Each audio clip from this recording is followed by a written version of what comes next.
Friends, welcome back to doctor Satsangi's home doctor series में आपको educate करता हूँ, एम्पावर करता हूँ कि आप अपनी बीमारी को समझ सकें और बहुत बार डॉक्टर के साथ ना जाकर अपनी बीमारी का पूरा जानकारी रखते हुए आप उसको घर पे स्वयं और सेफ तरीके से ठीक कर पावे। इसी क्रम में मैंने आज तीन स्मॉल टॉपिक्स, जो कि एक हो गया mouth breathing, why we are mouth breathers, और आज की डेट में ये बहुत ही कॉमन है विंटर्स में। नंबर 2, मॉर्निंग में क्यों उठ के मुंह से हल्की सी बदबू आ सकती है और गले में इरिटेशन हो सकता है, ऐसे कुछ फंसा हुआ है, या पेन हो सकता है, इसको हम सोर थ्रोट कहते हैं, या कभी कभी होर्सनेस या आवाज़ बैठ सकती है।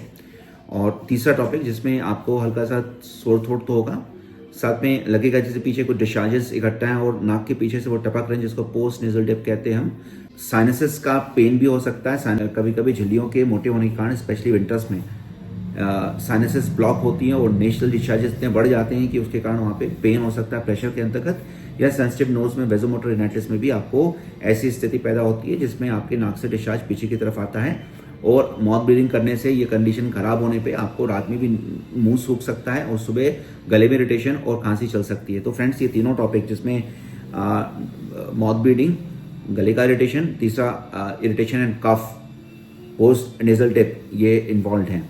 ENT ट्रबल्स के लिए आप इन मेडिसिन को आप नोट सकते हैं। बेस्ट मेडिसिन होम्योपैथिक सीरीज है ये है, तो आप लोग अक्सर ओवर द काउंटर विक्स और ऐसी दवाइयां लेते हैं जिसमें से 50% ड्रग के जो कॉम्बिनेशन है वो अब नहीं चलते हैं, वो बैन हो गए इंडियन मेडिसिन के। कौन से कॉम्बिनेशन जो आपको घर पे रखना चाहिए, जिसको हम होम्योपैथिक होम रेमेडीज कहते हैं, और क्या काढ़े हैं जिनके कॉम्बिनेशन से आपको काफ़ी आराम इमीडिएटली मिल सकता है। तो फ्रेंड्स, इसको सुने और अगर आप पसंद करते हैं तो उसको शेयर करें, सब्सक्राइब करें।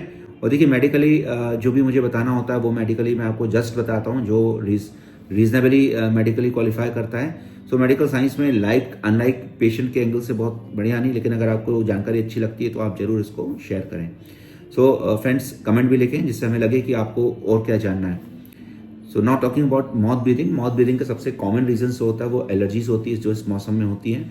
दूसरा, अगर रूम में काफ़ी ड्राइनेस है और आपने रात भर हीटर जलाकर रखा हुआ है तो ऐसी स्थिति में भी ड्राइनेस के कारण आपको गले का इरिटेशन और माउथ ब्रीदिंग बढ़ सकती है। आपको पानी से भरा एक वेजल्स अपने कमरे में जरूर रखना चाहिए, और बीच बीच में दरवाजे को, अगर आप उठते हैं या कोई भी उठता है तो थोड़ा सा खिड़की या दरवाजे को खोल के फिर बंद कर सकता है। नंबर 2 इज साइनस की झिल्लियों का मोटा हो जाना, नाक का बंद होना और गले का इरिटेशन होना, ये एलर्जीज के अंतर्गत होता है। और दूसरा, वायरल इन्फेक्शंस के अंतर्गत। आजकल हमें पता नहीं रहता है और हम अपने काम में इतने कभी कभी इन्वॉल्व होते हैं, जो सेल्स पर्सन है या ऐसे व्यक्ति जो घर के काम कर रहे हैं, वो मौसम चेंज पे ना काफ़ी कपड़े पहनते हैं जो प्रोटेक्ट नहीं कर पाते हैं। कान, नाक, गला इन्वॉल्व होने के कारण वो लगातार ठंड में झोंके लगते हैं। कभी कभी बाइक का सफ़र करने पे भी उनको ठंडक लगती है, या कार का विंडो पेन खुले होने से भी ठंडक लगती है। ऐसी सभी स्थितियों में अगर आप लगातार एक्सपोज हो रहे हैं और आप ध्यान नहीं रख रहे हैं कपड़ों का और प्रोटेक्शन का, तो आपको वायरल इन्फेक्शंस और कोल्ड एलर्जीज होने के मैक्सिमम चांसेस होते हैं।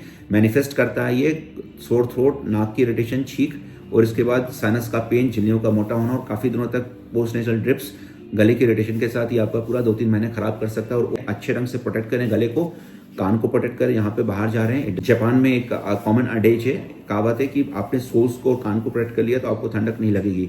ये सब एरियाज को आपको प्रोटेक्ट रखना चाहिए। आप गीले कपड़े पहने हुए हैं तो आप उसको बहुत देर तक नहीं पहने, इमीडिएटली चेंज करें।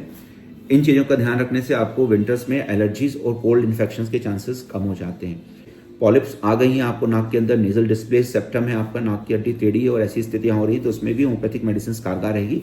इसमें भी आपको हेलिटोसिस या मुंह की बदबू आना, गले में इरिटेशन होना, और विंटर्स में स्पेशली नाक का बंद होना और गले में पेन होना या खांसी होना कॉमन है।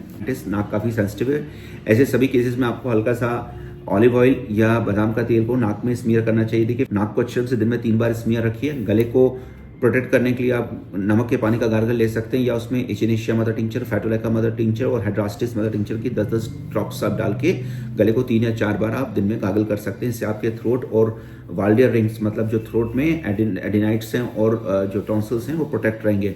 क्योंकि ज़्यादातर लोगों को जो टॉन्सिल्स की इरिटेशंस हैं वो नेजल इरिटेशन के बाद शुरू हो जाते हैं और ये बहुत दिनों तक कंटिन्यू करते हैं, और इनके बड़े होने के कारण आप जब सोते हैं तो स्पेशली नाक की छिद्र बंद होते हैं और आपको मुंह से सांस लेना पड़ता है, और कभी कभी आप गैस्पिंग करके उठते हैं, तो ओवरऑल आपकी नींद की क्वालिटी खराब होती है और आप थका महसूस कर सकते हो। साइनस के इन्वॉल्वमेंट होने के कारण आपको हेडेक्स भी हो सकते हैं और आपको बहुत बुरा सी फीलिंग हो सकती है, दैट में continue for many days. Overall ये आपकी क्वालिटी ऑफ लाइफ फिर कम करेगी, जैसा मैंने बताया है। Friends, take care of that. इसमें लिए आप गार्गल का यूज़ करिए, नाकों के स्मीयर का यूज़ करिए, रूम को थोड़ा मॉइस्ट रखिए। फ्रेंड्स, अगर आप इन बातों पे ध्यान देंगे तो आपको थ्रोट का इरिटेशन कम से कम होगा और मेडिसिन के कॉम्बिनेशन आप यहाँ पे नोट कर सकते हैं। स्पेशल से कॉम्बिनेशन इस मौसम में आपको एक्यूट मतलब इमीडिएट अगर आप खराब हुआ है तबीयत और आपको अच्छा नहीं महसूस हो रहा है किसी कारणवश, तो आपको ये कॉम्बिनेशन हेल्प कर सकते हैं।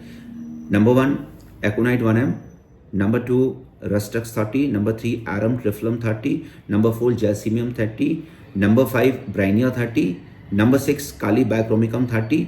इन सभी के अलग अलग लेवल पे कॉम्बिनेशंस आपको दिन में 2 या 3 बार गर्म पानी में डाल के पीने में आपको काफ़ी हेल्प मिलेगा।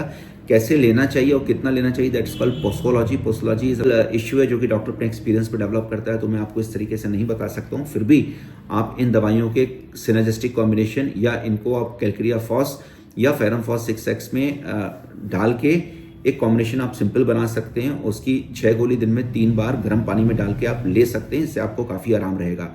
और ज़्यादा दिन तक नहीं लेना चाहिए क्योंकि प्रिवेंशन का काम नहीं करने वाला। ये अगर आपको है तो आपको हेल्प करेगा दिन में 3 या 4 बार। इसके बावजूद अगर बुखार है और आपको कोई एसोसिएटेड कोई और कॉम्प्लिकेशन है तो बेटर कम टू अस और come to a qualified doctor, चाहे वो कोई भी पद्धति का हो, और उससे मिलकर आप ट्रीटमेंट लें। सो डिस्क्लेमर यही है कि आप ये मेडिकल जो कॉम्बिनेशन है ये कॉमन कॉम्बिनेशन है, सेफ है, होम रेमेडीज के रूप में आप घर पे यूज़ कर सकते हैं। लेकिन बेसिक जो नॉलेज मैं दे रहा हूँ उसको समझने पढ़ने के बाद ही आप इनको अपने परिवार और अपने लिए आप यूज़ कर सकते हैं। ये कहीं ईजी होगा कि आप किसी डॉक्टर के पास या बिना समझे किसी शॉप पर जाकर आप दवाइयाँ खा रहे हैं, एंटीबायोटिक्स खा रहे हैं, उसकी तुलना में ये सेफ और बेहतर होगा। नंबर 2, अगर आपको साइनोसाइटिस है और आपको पेन भी हो रहा है और हल्की खांसी और गले में इरिटेशन हो रहा है तो उसका मुख्य रीज़न काफ़ी मिर्ची वाला खाना और रात को जगना या एबनॉर्मल रूटीन्स भी हो सकता है। और इसके अलावा कभी कभी एसिड रिफ्लेक्स या गैस्ट्रोइसोफेजियल रिफ्लेक्स डिसऑर्डर GERD जिसको हम कहते हैं, उसमें भी ये सुबह उठ के इरिटेशन और कफ हो सकता है। तो फ्रेंड्स, ENT के ट्रबल्स 80% और 10% ये GIT के ट्रबल्स मिल के पेशेंट को दोनों ही एक साथ हो सकते हैं, आपको ट्रबल दे सकते हैं। ऐसी स्थिति में आपको नेट्रम फॉस 6X 6 पैलेट्स दिन में 2 बार लगातार 3 या 4 महीने तक खाते रहना चाहिए। इसके अलावा रात सोने से पहले आप खाना नहीं खाएं, मिर्ची के खाना अवॉइड करिएगा इस मौसम में। सिंपल खिचड़ी या जो इस मौसम में हरी सब्जियां आती हैं उनको थोड़ा ब्लांड बनाइए और आराम से खाइए। पराठे खा सकते हैं आप अगर आप स्वस्थ व्यक्ति हैं। खाने को आप सोने के 3 या 4 घंटे पहले खाएं। जैन फूड जैसे शाम के ढलने से पहले होता है वो अगर संभव नहीं है तो कम से कम 8 बजे आप खा लें। सोने का समय 10-11 बजे रखें। इस तरीके से आप इस बीमारी से के मैनेजमेंट पे आप निकल सकते हैं। रूम को सूखा नहीं हो रूम तो पानी का एक कप वेसल रख दिया और रूम को वेंटिलेट करते रहे, ये एक इंपॉर्टेंट एस्पेक्ट रहेगा आपको इस मौसम के लिए। साइनोसाइटिस को रिलीव करने के लिए तो भी line of treatment medical science में हम लोग सोच समझ के ही देते हैं after getting the PNS x-rays. लेकिन अगर आपको हो रहा है तो आप कुछ कॉम्बिनेशंस ले सकते हैं। उसमें बेलोडोना 30, रस्टक्स 30, ब्राइनिया 30, आवश्यकता पड़ने पे आप उसमें जलसीमियम 30 मिला सकते हैं, एरम ट्रिफ्लम 30 होगा, और आवश्यकता पड़ने पे आप उसमें हिपोसल 30 भी मिला सकते हैं। और सालेशिया 6X में इस कॉम्बिनेशन को डाल के आप 6 गोली 2-2 घंटे में 3 या 4 या 5 बार खा सकते हैं। आराम मिलने पे आप इनमें डिस्टेंस बढ़ा सकते हैं, दिन में 3 बार फिर 2 बार करके बंद कर सकते हैं। गार्गल आप करते हैं नमक के पानी से। इसके बावजूद अगर इन्फेक्शंस और हेडेक्स हो रहे हैं आपको तो आप 2 या 3 दिन से ज़्यादा वेट नहीं करें। अगर कोई कॉम्प्लिकेशन है डायबिटिक है तो ये बेटर B2 है qualified doctor, he will be in a better condition to take care of your condition. ये मेडिसिन आपके घर के शेल्फ पे रहनी चाहिए और इनके कॉम्बिनेशन आपको कभी भी निराश नहीं करेंगे। सो फ्रेंड्स, कोशिश करिए कि अपने बॉडी को प्रोटेक्ट रखिए, गर्म पानी पीजिए, गर्म खाना खाइए, समय पे खाइए और कम से कम केमिकल ड्रग्स खाइए, एंटीबायोटिक्स आवश्यकता पड़ने पे अपने बच्चों को भी खिलाइए। Go with the homeopathy medicines, go with the natural medicines, go with the kada. You shall keep healthy very well. This is what I believe as a doctor, as a medical practitioner, as a scientific person. Prevention is always better than cure. So friends, I'm sure कि मैंने कुछ बातें आपके सामने रखी हैं, बहुत कुछ बताने के लिए था, but so friends, all the best, take care. I hope to see you in good condition in the coming months. Thank you so much for listening to me.